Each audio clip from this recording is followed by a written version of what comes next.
हम बात कर रहे हैं सौरव जोशी के बारे में। इनका जन्म 8 सितंबर 1999 को कौसानी के एक छोटे से गांव में हुआ जो डिस्ट्रिक्ट बागेश्वर उत्तराखंड में स्थित है। परिवार में सौरव के अलावा उनके पापा मम्मी हेमा जोशी, भाई साहिल जोशी के साथ साथ उनके चचेरे भाई पीयूष, दादा और दादी जी भी रहते हैं। सन 1997 में उनके पापा काम की तलाश में दिल्ली आ गए थे क्योंकि परिवार की स्थिति उतनी अच्छी नहीं थी, इसलिए उनके फादर दिन रात मजदूरी करके घर का खर्चा चलाया करते थे।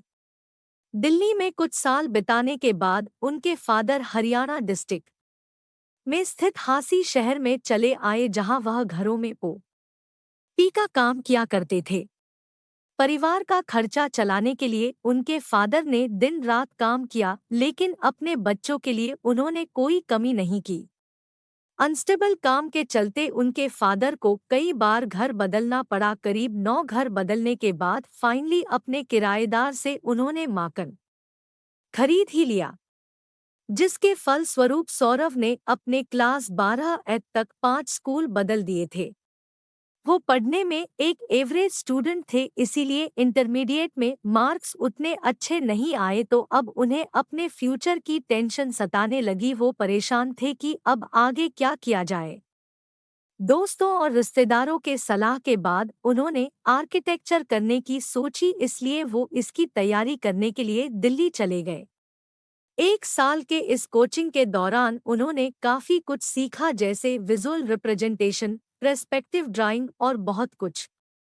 उन्हें अब ड्राइंग में काफ़ी इंटरेस्ट आने लगा, पर दिल्ली में रहे हुए 1 साल की कोचिंग से कड़ी मेहनत के बाद भी आर्किटेक्चर में उनका सिलेक्शन नहीं हो पाया और वह वापस अपने घर आ गए और वह काफ़ी परेशान थे। उन्हें लगा कि वो अब फ्यूचर में कुछ ज़्यादा नहीं कर पाएंगे। यहाँ तक कि वो इतने हताश थे कि अब वह अपने फादर के साथ साइट पर जाकर पॉप का काम तक करने लगे, लेकिन ड्राइंग के प्रति उनकी दीवानगी काफ़ी हद तक बढ़ चुकी थी, इसलिए वह खाली समय में ड्राइंग किया करते थे।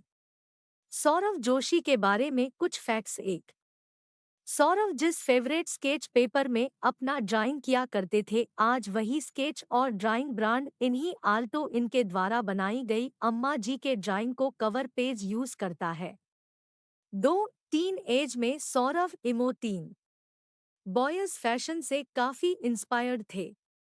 3, सौरव के चचेरे भाई पीयूष का 4 भी बहुत बड़ा हाथ है। उनके 5, व्लॉगिंग की सक्सेस में व्लॉगर्स 6 के बीच में नटखट शरारते 7 करना और कॉमेडी करना 8, काफी हद तक उनकी पॉपुलरिटी 9 को बच्चों के बीच बनाता है 10, और हर सुबह उनके 11 वीडियो का इंतजार लाखों 12 लोगों को रहता है। तो दोस्तों, सौरव जोशी आज एक नाम ही नहीं बल्कि एक ब्रांड भी बन चुका है। अपने डेडिकेशन और हार्डवर्क कंसल्टेंसी की वजह से आज ये इंडिया के नंबर 1 व्लॉगर है। धन्यवाद।